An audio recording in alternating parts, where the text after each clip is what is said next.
Esta galleta de hojaldre y pistachos es un regalo de agradecimiento. La hizo la familia Cadado, que durante décadas fue propietaria de 3 pastelerías en Damasco. Cuando estalló la guerra, un bloqueo impidió que alimentos y suministros llegaran a su ciudad y empezaron a pasar hambre.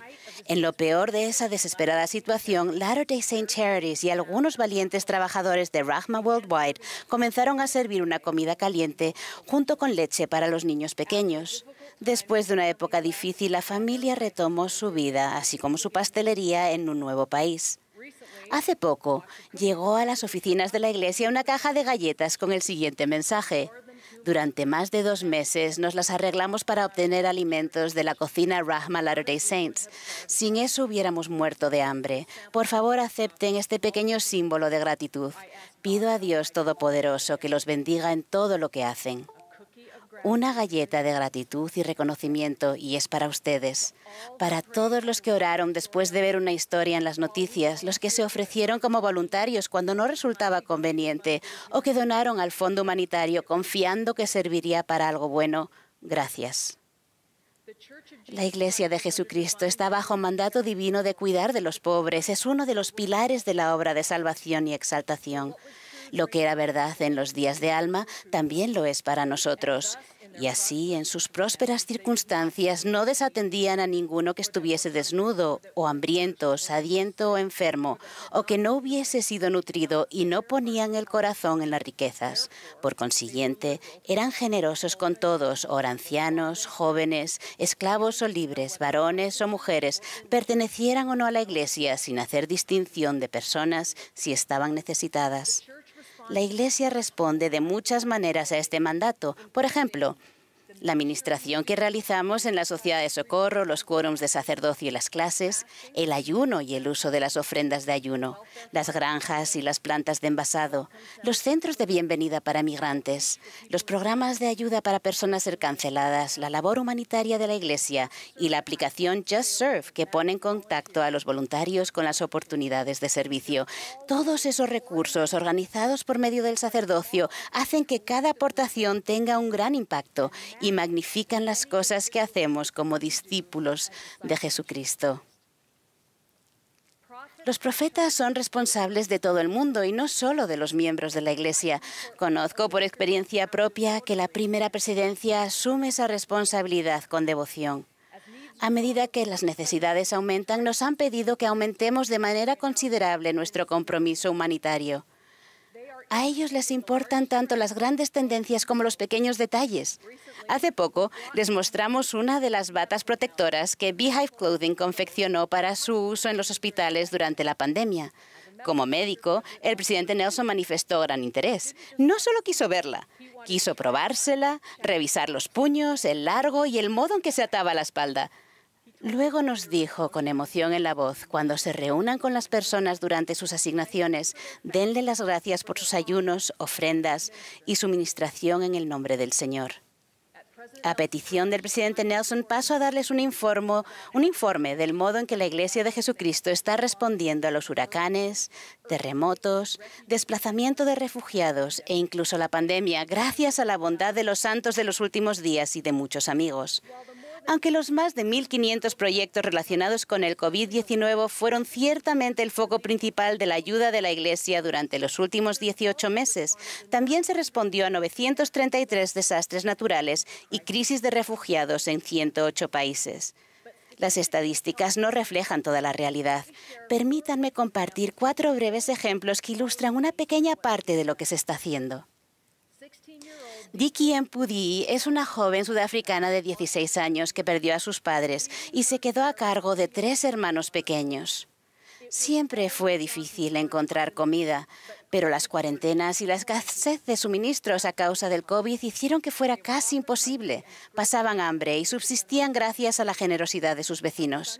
En agosto de 2020, Diki se sorprendió cuando alguien llamó a la puerta. Al abrir, vio a 2 desconocidos: un representante de la Iglesia de la oficina del área en Johannesburgo y un funcionario del Departamento de Desarrollo Social de Sudáfrica. Las 2 organizaciones se habían unido para llevar alimentos a familias necesitadas Y Dicky sintió un tremendo alivio al ver la cantidad de harina de maíz y alimentos que se compraron con fondos humanitarios de la iglesia y que le ayudaría a mantener a su familia hasta que llegara el paquete de ayuda del gobierno. La historia de Dicky es una de entre muchas experiencias que han tenido lugar en todo el mundo durante la pandemia del COVID, gracias a sus contribuciones consagradas.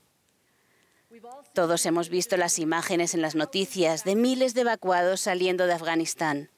Muchos llegaron a bases aéreas o centros provisionales en Qatar, Estados Unidos, Alemania y España antes de continuar hacia su destino final. Sus necesidades eran inmediatas y la Iglesia respondió con suministros y voluntarios. En la base aérea de Ramstein, en Alemania, la Iglesia donó pañales, fórmula, alimentos y calzado. Algunas hermanas de la Sociedad de Socorro se dieron cuenta de que muchas mujeres afganas usaban las camisas de sus esposos para cubrirse la cabeza, porque en medio de la confusión en el aeropuerto de Kabul les habían arrancado sus pañuelos tradicionales. En un acto de amistad que traspasa cualquier barrera religiosa o cultural, las hermanas del barrio Ramstein I cosieron las tradicionales prendas musulmanas para las mujeres afganas. La hermana Bethany Halls dijo, nos dimos cuenta que necesitaban ropa de oración y cosimos para que pudieran orar tranquilamente. En medio del ejemplo, el siguiente ejemplo demuestra que no importa ni la edad ni la riqueza para ser un instrumento para el bien. La joven Marie Jajoujac es de la rama Caballón en Haití.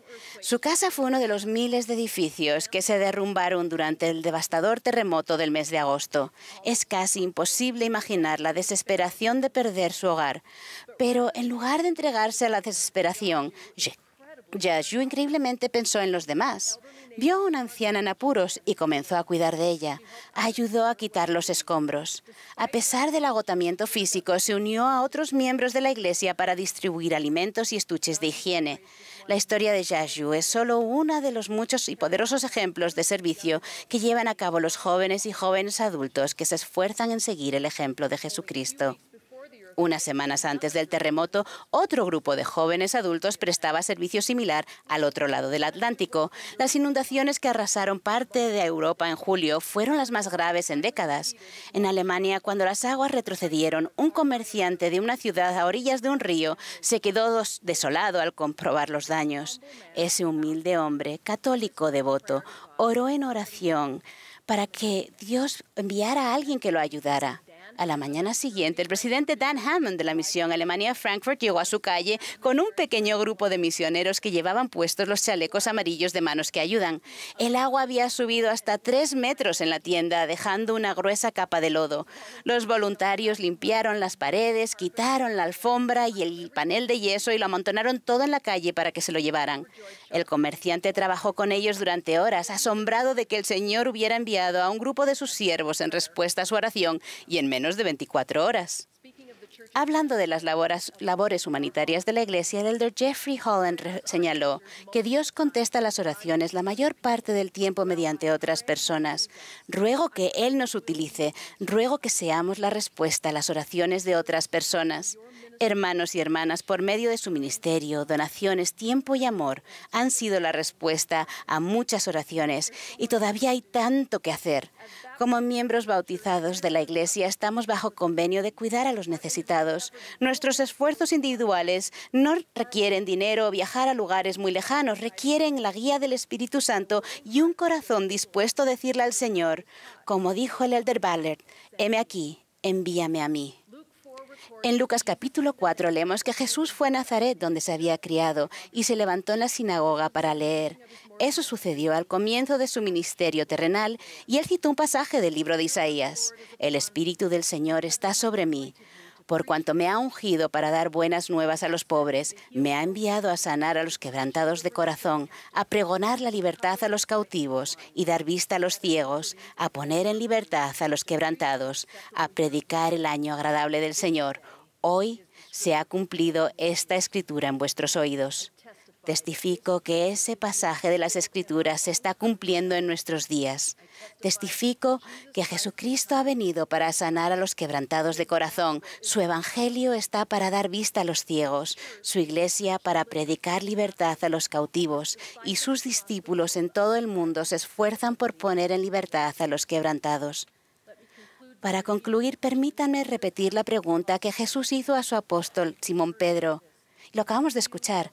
¿Me amas? La esencia del Evangelio se encuentra en el modo en que respondemos a esa pregunta. Y apacentamos sus corderos con gran reverencia y amor por Jesucristo, nuestro Maestro. Les invito a ser parte de su glorioso ministerio y ruego que Él nos utilice en el sagrado nombre de Jesucristo. Amén.